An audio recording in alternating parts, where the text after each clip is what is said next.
इस लेक्चर में हम लोग थर्मोडायनेमिक प्रोसेसेस के बारे में जानेंगे। मान लो किसी थर्मोडायनेमिक प्रोसेस के कारण किसी सिस्टम में टेम्परेचर बिल्कुल चेंज नहीं हो रहा है। इसका मतलब क्या है? सिस्टम का टेम्परेचर कांस्टेंट है। तब हम उस थर्मोडायनेमिक प्रोसेस को आइसोथर्मल प्रोसेस कहेंगे। यदि सिस्टम का प्रेशर चेंज नहीं हो रहा है, इसका मतलब सिस्टम का प्रेशर क्या है? कांस्टेंट। और यदि प्रेशर कांस्टेंट है तब हम थर्मोडायनेमिक प्रोसेस को आइसोबारिक प्रोसेस कहेंगे। और यदि सिस्टम का वॉल्यूम चेंज नहीं हो रहा है तो इसका मतलब क्या है? वॉल्यूम कांस्टेंट है।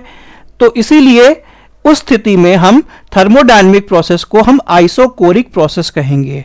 अब मान लो ऐसी कोई स्थिति है कि सिस्टम से कोई भी हीट सराउंडिंग में नहीं जा रही है और ना ही सराउंडिंग से कोई भी हीट सिस्टम में आ रही है। उस स्थिति को हम लोग कहेंगे एडियाबैटिक प्रोसेस।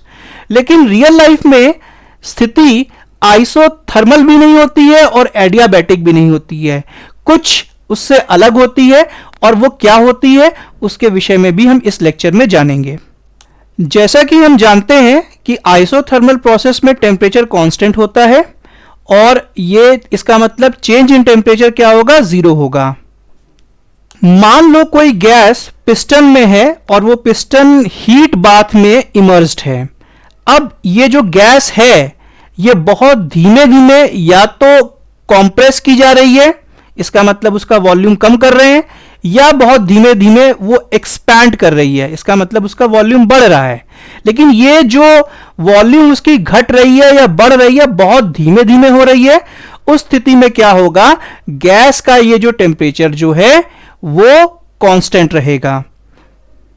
आपको ये बात पता है कि लिक्विड की जो वॉल्यूम होती है वो फिक्स होती है और गैस की क्या वॉल्यूम होगी ये डिपेंड करता है कई फैक्टर्स पर। आपको यह भी पता है इवापोरेशन में क्या होता है? लिक्विड से फेज ट्रांसफॉर्मेशन होता है गैसियस स्टेट में, और कंडेंसेशन में क्या होता है? गैसियस स्टेट से ट्रांसफॉर्मेशन होता है लिक्विड फेज में। आपको यह चीज भी पता है कि मान लीजिए हमने 100 डिग्री सेंटीग्रेड लिया, ठीक है, boiling point of water of standard purity, ठीक है, स्टैंडर्ड कंडीशंस में यहां पर 100 डिग्री सेंटीग्रेड पे ये लिक्विड फेस में भी है वाटर और ये गैसियस स्टेट में भी है वाटर वेपर। देखो भाई, इन दोनों स्थिति में क्या है? टेम्परेचर चेंज नहीं है, फेस चेंज हो रहा है।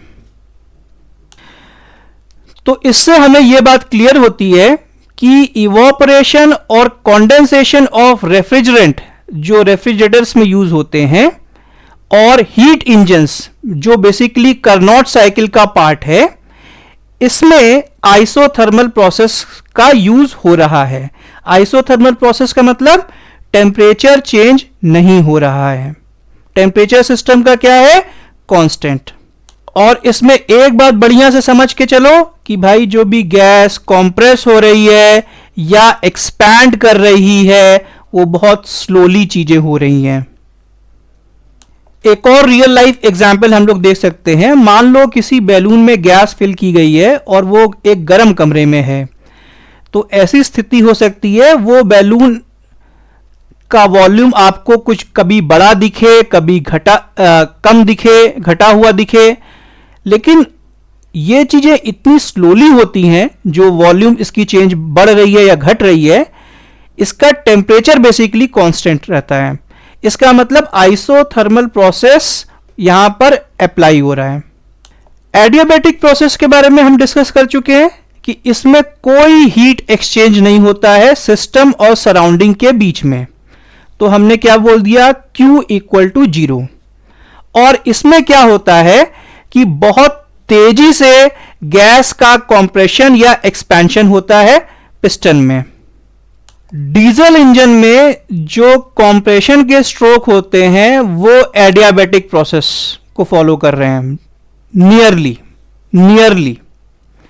और एटमॉस्फेरिक साइंस में जब हम लोग देखते हैं ना, जैसे राइजिंग एयर एक्सपैंड्स, है ना, और बाद में वो कूल करती है, तो वो बेसिकली एडियाबैटिकली करती है। जब आप हम लोग क्लाउड फॉर्मेशन और बाकी चीज आप समझोगे उसमें, तो वहां पर ये फिजिक्स अप्लाई हो रही है। अब आपको दो फंडे एकदम से क्लियर हैं कि भाई जो भी चीज गर्म होती है, मान लो फेस एक ही है, तो वो गर्म चीज क्या होती है, वो हल्की होती है और वो राइज करेगी अप। जैसे कि पानी में हम लोग कन्वेक्टिव करंट्स के बारे में पढ़े हैं, ऐसे ही एयर में भी कन्वेक्टिव करंट्स बनते हैं। और आपको दूसरा फंडा भी क्लियर है, यदि किसी चीज को हम हीट यदि देते हैं, हीट एनर्जी, तो वो क्या करता है, वो सीधे सीधे एक्सपैंड करता है। और यदि वो एक्सपैंड करेगा तो इसका मतलब क्या है, मास तो उसका सेम है, वॉल्यूम उसकी बढ़ गई।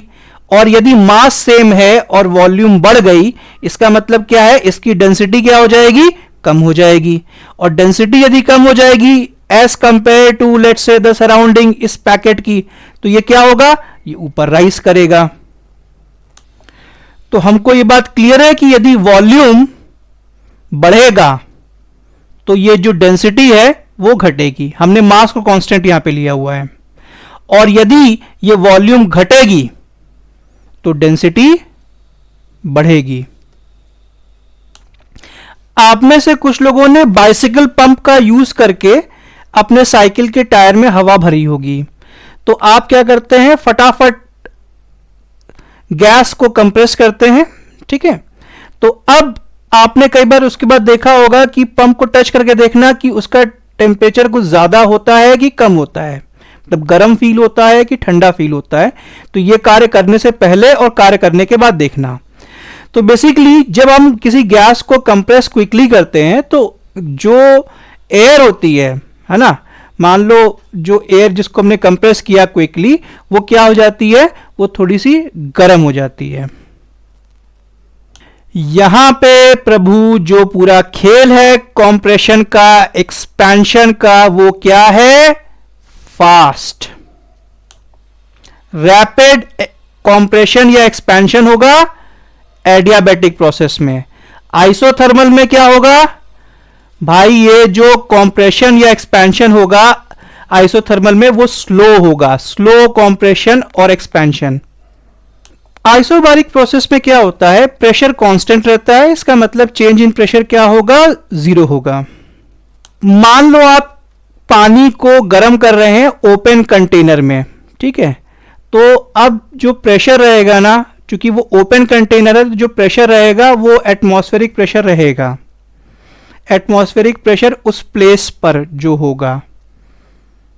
आइसोबारिक प्रोसेस का यूटिलिटी एप्लीकेशन हम कुकिंग में देख लेते हैं, बॉयलर्स में देख लेते हैं। बाकी तो कैटेगोरिकली समझ लो ये ओपन कंटेनर में खेला हो रहा है।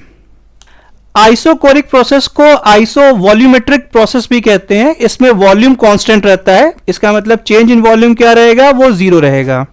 मान लो एक कोई रिजिड कंटेनर है, उसके अंदर गैस है और हम गैस को हीट कर रहे हैं, तो भाई कुछ भी हो जाए गैस का वॉल्यूम तो बढ़ेगा नहीं और ना ही गैस का वॉल्यूम घटेगा। तो ये बेसिकली क्या हो गया, आइसोकोरिक प्रोसेस हो गया।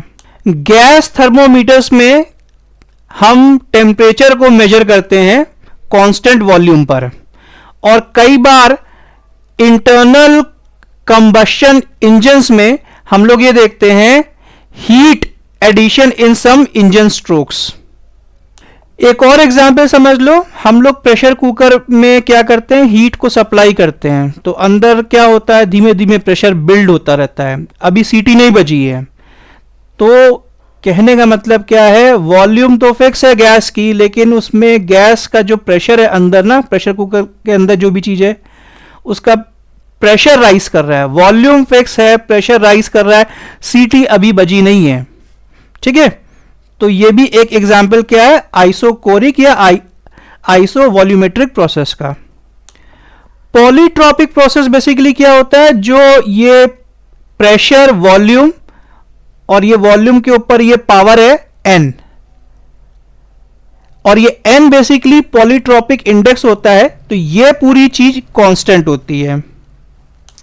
रियल लाइफ सिचुएशन में जो गैस का कंप्रेशन होता है और एक्सपेंशन होता है, वो कहीं ना कहीं एडियाबैटिक और आइसोथर्मल के बीच में होता है।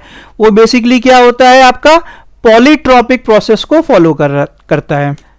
हम पॉलीट्रॉपिक इक्वेशंस को यूज करके एयर कंप्रेसर्स को बनाते हैं, और टर्बो मशीनरी में उसकी एफिशिएंसी का जो हम कैलकुलेशंस करते हैं वो भी कहीं ना कहीं पॉलीट्रॉपिक इक्वेशंस का उसमें यूज है। आप बाइक चलाते हो, ठीक है, या साइकिल चलाते हो, तो आप देखते हो उसके अंदर क्या होता है कि कई बार हवा बड़ी सी दिखाई देती है, कई बार हवा कम दिखाई देती है। तो ये स्थिति क्यों होती है ना? ये ना तो बेसिकली एडियाबैटिक प्रोसेस के कारण है, ना ही आइसोथर्मल के कारण है, ये बेसिकली पॉलीट्रॉपिक प्रोसेस के कारण होती है। Is this point clear?